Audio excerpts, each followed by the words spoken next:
FPL Game Week 38 final decisions time. It is the final video of the FPL season. The deadline for Game Week 38 is tomorrow. We've had injury updates. You are deciding who the final player you're going to buy in FPL 2023-2024 is. Game Week 38 is here. Today we're going to cover everything you need to know from players to buy, what you should do if you're chasing rank, what you do if you're holding rank. Game Week 38 final decisions.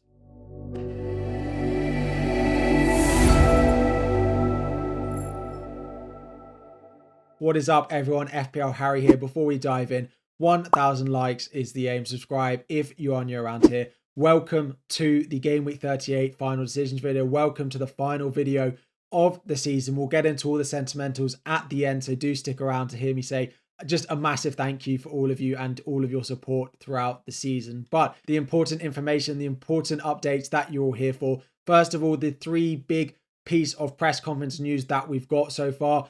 Anthony Gordon is expected to be back. He is sort of touch and go, but we've heard that from Eddie Howe before, and he most of the time pulls through. We've seen him be ruled out for a few weeks and suddenly turn up at the weekend. I'd be very surprised if Anthony Gordon doesn't play. Very similar goes for Kevin De Bruyne, who did pick up a knock midweek, but it is such a big game for them at home to West Ham. It is a game that we do expect to get some news going into the Game Week 38 deadline. Because of all the games kicking off at the same time, we should hear Manchester City early team news. But if we don't, I do expect Kevin De Bruyne to be back. Pep did say that he should be training on Friday afternoon and Saturday morning ahead of the fixture against West Ham. And finally is Bukayo Saka as well. Saka's one is a little bit weird. There was a picture of all the Arsenal squad celebrating with David Raya getting his golden glove, but there was no Saka in that photo. Apparently he was taking pictures with the new kit, which is why he wasn't in it. So not massively concerned about that. Arteta did say midweek that he expects Saka to be fine. There was actually no update in the Arsenal press conference on Friday though, but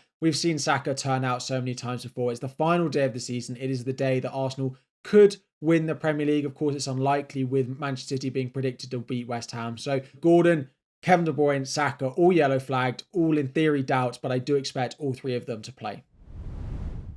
Next up, just a little bit of information of you going into the final day. Of course, with all the games kicking off on the final day, you're not really needing to chase team value unless you have exact money to make your transfers.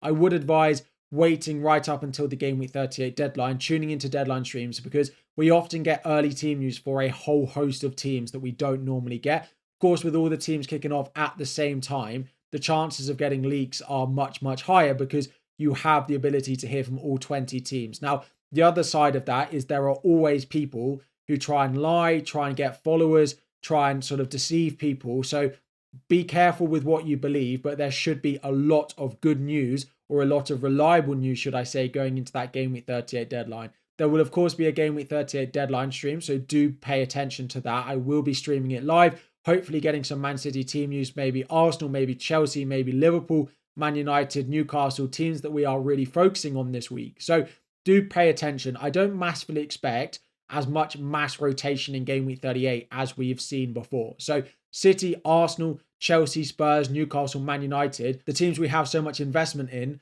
have loads to play for on the final day. So I don't expect mass rotation there. Liverpool, for example, if you're buying Salah, it's Klopp's last game. I expect all the big names to start for Liverpool. It might be someone like a Muniz, right? If you're buying a Muniz, could Jimenez start the final game for Fulham, given he might be leaving over the summer? If you're buying a Chris Wood, could Awanyi start at Nottingham Forest on the final day, given that Chris Wood has had a run of games and Awanyi is now back from injury and Forest look like they're safe as well? So just worth bearing in mind, unless you're going to be completely priced out of your moves due to price changes on Saturday, just wait until the deadline.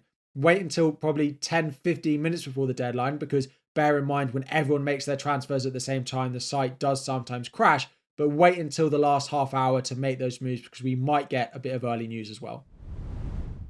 Now, just having a look at who some of those top players to buy by position are, it's worth noting that I've excluded the really highly owned options like Haaland, Son, Saka, Palmer, Foden, and Jackson of Chelsea, because the majority of you already own these. They're still good buys if you don't have them in your team at the moment, but most of you are using differential transfers in Game Week 38. You want to do something a little bit different. You want to buy someone who's not massively as highly owned. So this list doesn't include them. Doesn't mean they're bad transfers in. If you don't own Haaland, you don't own Palmer, and you have a route to buy them, absolutely go and do it. But we're not going to look at them. People are mainly looking at differentials or something a little bit different going into game week 38.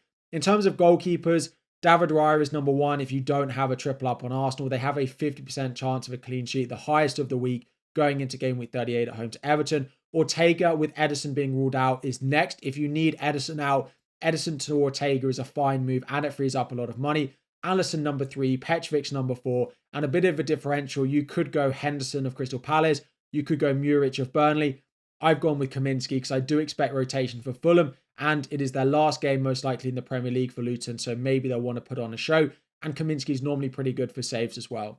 Into defence, for me, Trent Alexander-Arnold is the number one defender you can buy this week if you have the money. If you need a Liverpool defender and you don't have the money, wait until the deadline to get confirmation that Andy Robertson starts. He is probably the next best thing, but he is a slight doubt at the moment. Gvardiol is next. If you have a spare City slot, great. If you have a spare Arsenal slot, I would go Ben White. Saliba and Gabriel have been great, but Everton are pretty good aerially, pretty good defending set pieces. So maybe the goal from corners for Gabriel Saliba is less likely.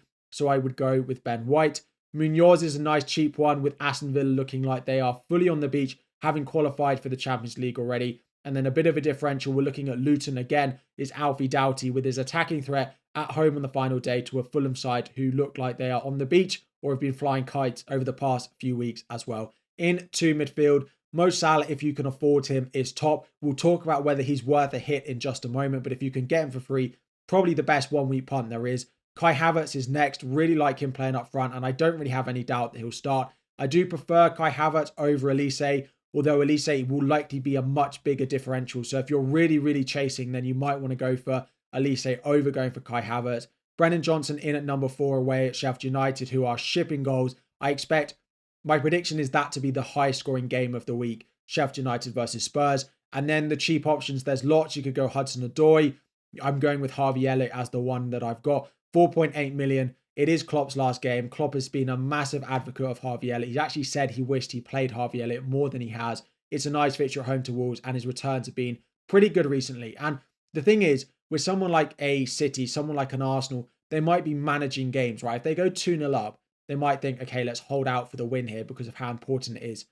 Liverpool will just want to put on a massive show, and I think they'll just want to score as many goals as they can in Klopp's last game. So I quite like Harvey Elliott as a cheap punt. Again, if we get news going into the deadline that he does start. Up front, things are a little bit more difficult. I like Mateta as a sort of Elise alternative if you need a forward. For example, if you're coming down from Isaac to Mateta to free up money to go Fernandes to Salah, for example, I like that combination. Gakpo is next.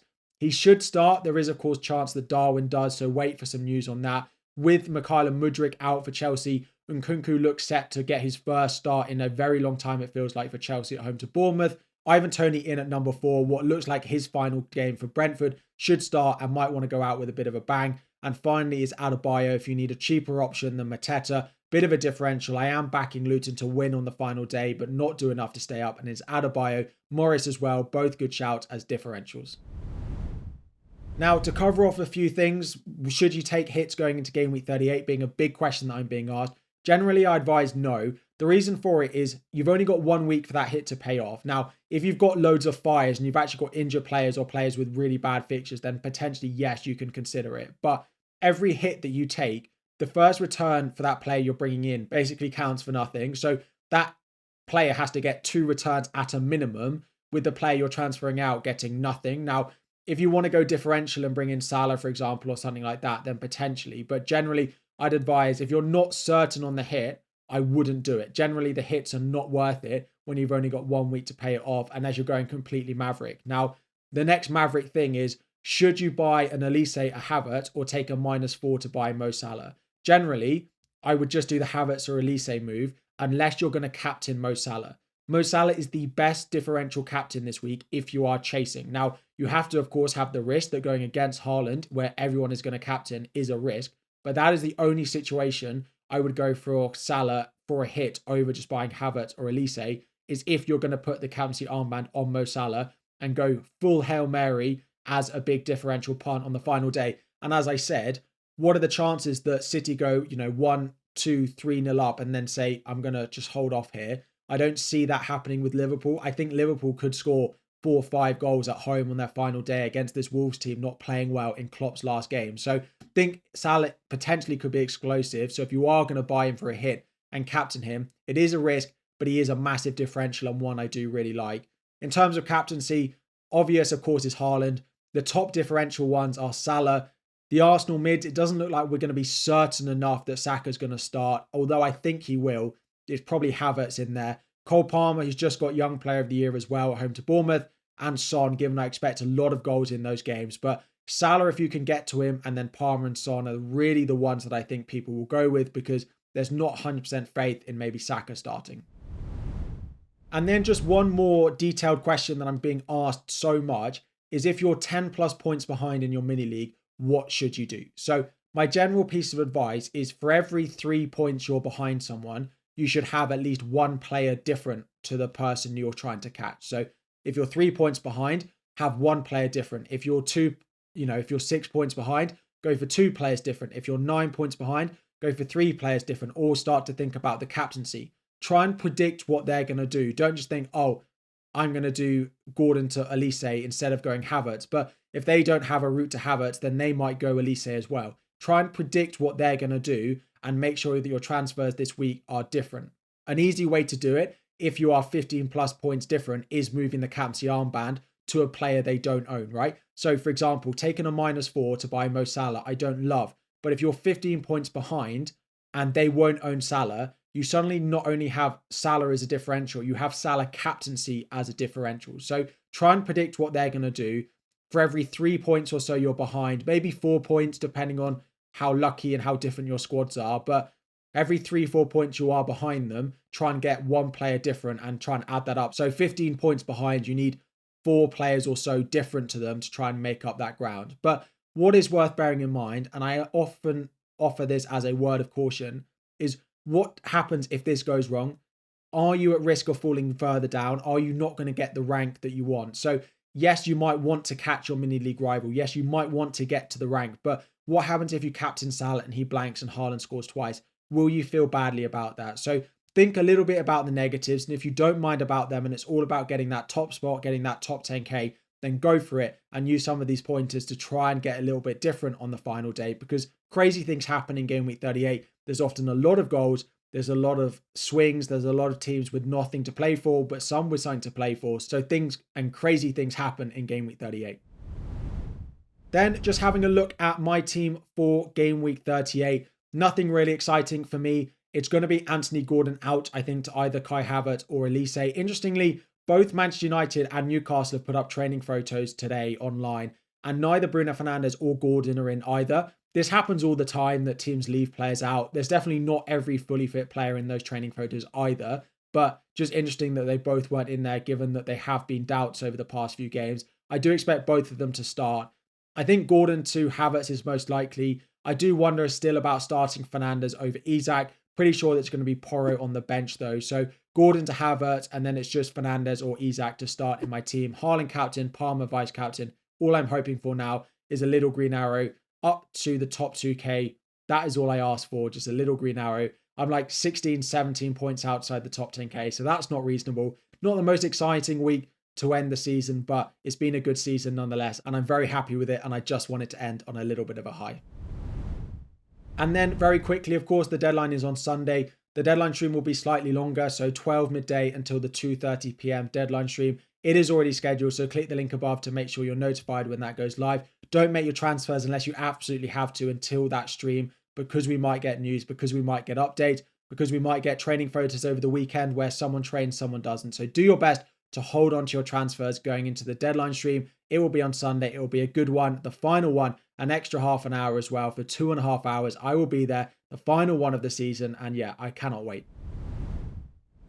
And normally we wrap up the final decisions videos with the deadline stream announcement, and then we wait and we go again next week. But it's game week 38. There will not be more after this. Of course, we'll be back next season. For those of you playing Euros Fantasy, we will have some Euros Fantasy content as well. So you've only got to get rid of me either for about a month if you're playing Euros Fantasy, and maybe 2 months if you're waiting till next season. But I cannot let the videos end. I cannot let the stream end. I'll say it all again there without just saying an absolutely massive thank you. It's been such an incredible season, one that I will never forget for the rest of my life. We've hit 100k followers on Twitter, 150k followers on Twitter. We then hit 100k subscribers on YouTube, which is just such an incredible dream come true. And every single one of you watching has been a part of that. And I cannot say thank you enough. This might seem soppy, this might seem cliche, but honestly, it's been the most incredible season. I want to thank every single one of you watching this. There'll be some people who have dropped out who are also contributing. So if you come back and watch this in a few months, thank you to you as well. Anyone who's clicked, liked, subscribed, and has been part of the journey this season, I cannot thank you enough. I've quit my job. This is now where we're at, and we'll be back again to do it all next season. Of course, I got engaged a couple of weeks ago, and the incredible kindness and comments I got from that as well was so overwhelming. So thank you all so much. I hope Game Week 38 goes the way you want it to. If it doesn't, we'll be back again to do it all over again next year. And I hope we can enjoy that and have as much sort of success as we've had this year. One final time, thank you so much for your support this season. Good luck in Game Week 38. If I don't see you before then, hopefully I'll see some of you on the stream, and I'll see you all again next season.